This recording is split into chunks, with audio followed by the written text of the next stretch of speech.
Planification familiale selon le monde, partie 1.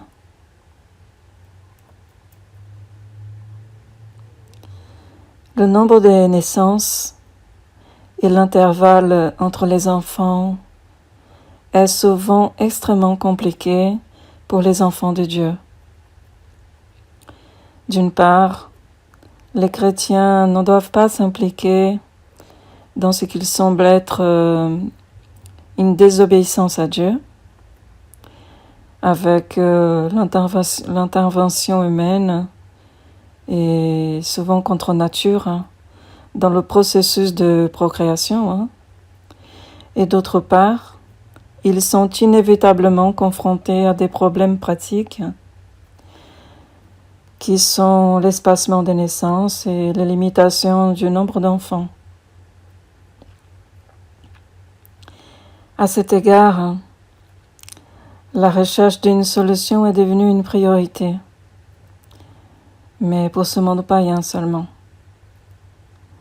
D'où les différentes techniques et méthodes de contraception.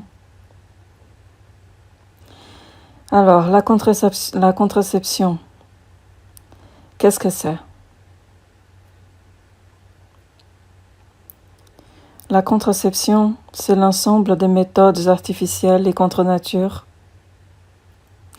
visant à éviter de façon réversible et temporaire la fécondation de façon générale.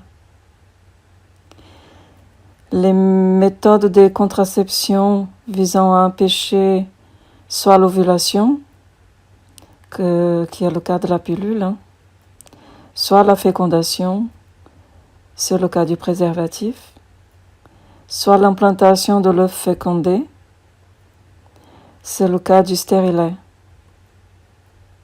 Allons donc les examiner selon leur éloignement des voies du Seigneur. Donc ceux qui paraissent inoffensifs, mais qui sont contre nature et des poisons pour notre santé, sont les hormones de synthèse. Alors c'est quoi les hormones de synthèse? Les œstroprogestatifs, ce sont les hormones de synthèse contenues dans la pilule. Donc il est sous forme de pilule, de patch transdermique, et d'anneaux contraceptifs. Les patchs transdermiques, c'est-à-dire qu'on colle sur la peau et voilà, ça diffuse donc ces hormones.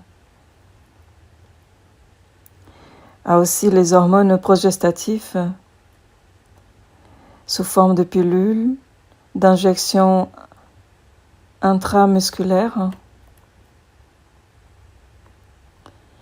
et aussi d'implants sous-cutanés. D'implants sous-cutanés, c'est-à-dire sous la peau. Des petits dispositifs qu'on pose sous la peau de la femme et cela va donc diffuser ces hormones tout au long du mois, tout au long du cycle de la femme. Alors comment ça marche la pilule? Le principe de la pilule est simple. La femme, elle va administrer dans son corps des hormones de synthèse, donc ces hormones que nous avons vues, donc les œstroprogestatifs et les progestatifs. Donc elle va administrer ça dans son corps de manière à faire croire à son cerveau, c'est-à-dire l'hypophyse, qu'elle est déjà enceinte. Donc l'ovulation s'arrête et la muqueuse utérine se modifie. C'est ce qui empêche la nidation de l'ovule. Mais remarquons quand même que cela n'empêche pas toujours une éventuelle fécondation. Cela n'empêche pas toujours une éventuelle fécondation de l'ovule. Hein. L'ovule peut être fécondé. Mais donc, sanidation de l'utérus est rendu impossible, ce qui l'a fait classer parmi les avorteurs. Ben oui, parce que ne pouvons pas se nicher dans l'utérus, l'ovule va mourir, hein, donc il sera avorté. Donc, bien aimé, cela n'est pas franchement naturel de simuler à son propre corps une grossesse.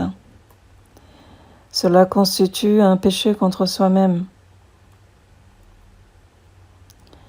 Et cela explique aussi d'ores et déjà certains de ses effets secondaires. Vu que le corps simule une grossesse, la femme va avoir des nausées et aussi de la prise de poids. Toutes les femmes qui prennent la pilule le savent, donc connaissent qu'elles peuvent prendre du poids hein, en prenant ces hormones de synthèse. Hein. Mais au moins, est-ce que la pilule est efficace? Allons voir. Donc le dernier rapport de l'OMS, hein, je vous dis donc ce que j'ai pu étudier à propos de. Je me suis documentée. Hein, donc les rapports de l'OMS qui ont été publiés aux États-Unis en 2011 montrent que 8% des femmes qui prennent la pilule quotidiennement pendant 1 an ont une grossesse non intentionnelle. C'est presque une femme sur 10, bien-aimée. C'est un taux d'échec incroyablement élevé pour un médicament. Donc, concernant cette méthode contraceptive, les laboratoires qui produisent la pilule orchestrent savamment le silence sur ses effets secondaires. C'est pour ça qu'il est important de se documenter à la lumière du Saint-Esprit hein, sur toutes choses qui peuvent nous séduire en ce monde. Ne nous laissons pas prendre au piège, hein, car le monde est dans le malin. Donc, nous devons vraiment être vigilants. Le Seigneur Jésus nous a dit d'être vigilants en tout temps et de veiller et de prier pour que le Seigneur nous guide et nous protège. Il y a plus de 20 ans qu'un professeur cancérologue nommé Henri Joyeux alertait déjà sur les dangers de la pilule. Donc ça fait plus de 20 ans quand même que ce docteur scientifique lutte pour faire comprendre au monde les dangers de ces hormones de synthèse. Donc depuis, un grand nombre d'études ont démontré un certain nombre d'effets secondaires de la pilule. Il existe des risques attribués à la pilule. En 1995, les autorités sanitaires britanniques appellent les femmes à la plus grande prudence quand même, sur la base de nouvelles études. Car ces études démontrent qu'il y a des risques de thrombose. Et ces risques de thrombose sont 2 fois plus élevés avec la pilule. Pourquoi? Parce qu'il y a une modification des facteurs des coagulations sanguines engendrés par ces hormones synthétiques. Et cela peut provoquer la formation des caillots sanguins qui peut boucher un vaisseau et asphyxier un organe. Infarctus quand il s'agit du cœur, AVC quand il s'agit du cerveau. On parle alors de thrombose. Quand un caillot formé à la suite d'une thrombose se détache, il va suivre le flux sanguin et arrive donc jusqu'au cœur. Puis il le quitte par l'artère pulmonaire qui se bouche brusquement. Une partie du poumon ne peut plus fonctionner normalement et le sang n'est plus oxygéné correctement. On parle alors d'embolie.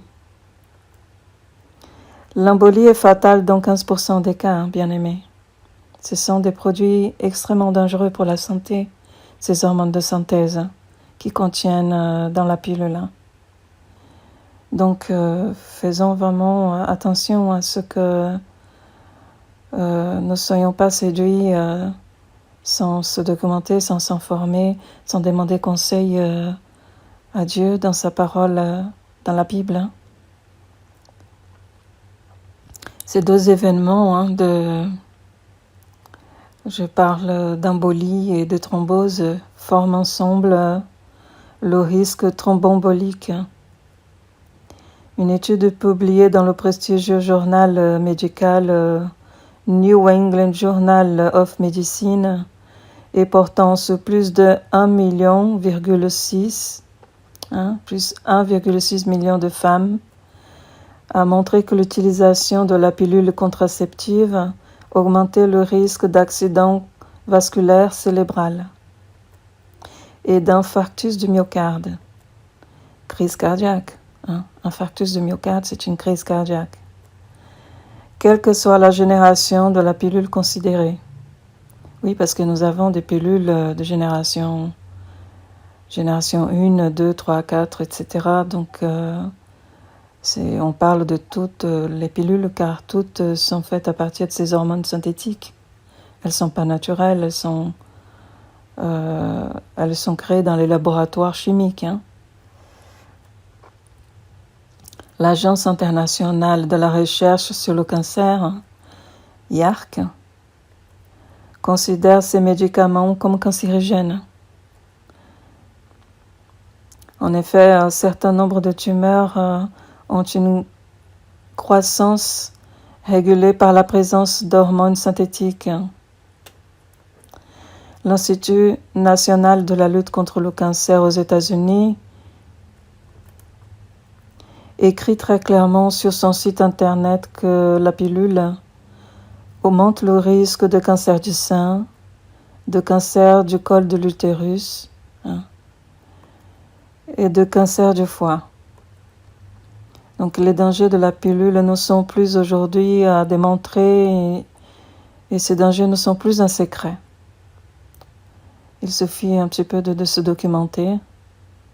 Sur Internet, nous trouvons beaucoup de documents publiés par des revues scientifiques très sérieuses et aussi par des scientifiques aussi de renommée qui œuvrent et qui travaillent justement pour alerter les gens sur les dangers de ces médicaments. Les autres effets secondaires moins graves possibles pour la pilule, pour les hormones de synthèse, sont des modifications de la libido, ça veut dire une réduction du désir sexuel, très embêtant pour les femmes de Dieu qui sont censées satisfaire leur mari, garantissant un équilibre conjugal. Donc, une réduction de la libido qui est généralement à la baisse. Une réduction de l'humeur qui est aussi généralement à la baisse. Donc, c'est connu comme la dépression. Voilà ce qui provoque la pilule. Et aussi une modification du poids corporel généralement à la hausse. C'est-à-dire une prise de poids puisque le corps réagit comme si la femme était enceinte. Donc le corps, voilà, ce sont des mécanismes que Dieu a créés. Le corps il va manger davantage, censé à nourrir ce bébé qui est dans le ventre. Mais donc c'est une fausse grossesse, donc la femme va grossir et prendre du poids. Donc les pilules provoquent aussi une augmentation des maux de tête et des ballonnements. Pardon. Donc toujours dans cette panoplie des contraceptifs du monde, nous avons les stérilets hormonaux,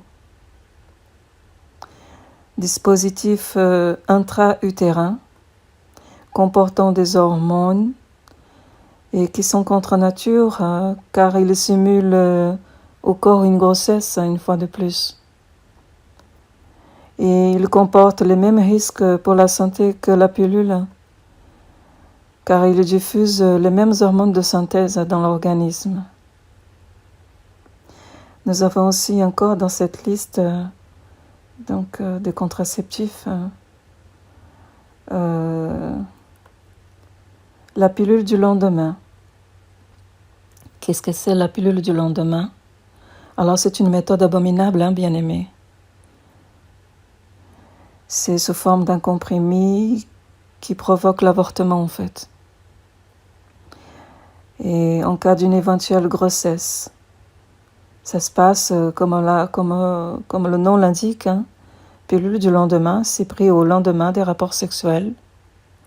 Donc si la femme elle croit qu'elle peut tomber enceinte parce qu'elle a eu des rapports sexuels un jour où elle se trouvait fertile, donc elle peut prendre cette pilule le lendemain pour avorter donc cet ovule fécondé. Donc c'est pour éviter une grossesse non désirée. Toutes ces méthodes sont censées empêcher l'ovulation et rendre impossible l'anidation de l'œuf fécondé dans l'utérus. Mais la fécondation a quand même pu avoir lieu, d'où leur classification d'avorteurs. Encore dans la panoplie donc, de ces méthodes contraceptives, nous avons les stérilets au cuivre. Même principe que pour les autres stérilets. C'est un dispositif intra-utérin, donc qui se pose dans l'utérus. Leur seule présence dans l'utérus rend l'endomètre propre à la nidation de l'œuf fécondé. Encore une fois, l'œuf a pu être déjà fécondé, d'où le qualificatif d'avorteur public donné au stérilet. Nous avons encore donc dans la liste de ces contraceptifs des spermicides qui tuent donc le sperme, qui tuent les spermatozoïdes. Nous avons les préservatifs féminins qui sont les diaphragmes et les capes cervicales et le préservatif masculin. Et toutes ces méthodes vont à l'encontre de la volonté de Dieu. Pourquoi? Parce que, comme nous avons vu pour les hormones de synthèse, ce sont des avortements volontaires. Et pour les autres, ils constituent des barrières artificielles en latex, empêchant l'union du couple comme une seule chair. Et d'autres méthodes, elles sont incertaines, douteuses et dangereuses pour la santé. Donc, bien-aimés, faisons bien attention, car toutes ces méthodes de contraception appartiennent à ce présent siècle. Ils doivent être absolument rejetés par les saints. Oui, les saints ils doivent se préserver des souillures de ce monde. Ils doivent préserver et rester dans la sanctification. Les païens, ils évoluent avec ce monde en recherchant tout ce qu'il offre, mais les enfants de Dieu, non. Les enfants de Dieu évoluent avec l'Esprit Saint de Dieu. Et les enfants de Dieu recherchent par l'Esprit Saint de Dieu ce qui est agréable à Dieu. Donc ils font très attention, les enfants de Dieu, à ne pas tomber dans les pièges du monde, à ne pas rechercher ce que recherchent les gens qui vivent sans Dieu. Bon, je pense que nous avons faire le tour, hein, et nous n'avons plus besoin de se demander ce que Dieu pense de ces méthodes. Si en tant qu'être humain, nous les trouvons douteuses et mauvaises, ces méthodes, ce n'est pas le Seigneur qui les trouvera pures. Hein. Ce sont des méthodes impures, bien-aimés. Les saints de Dieu se préservent des souillures de ce monde, mes bien-aimés. Et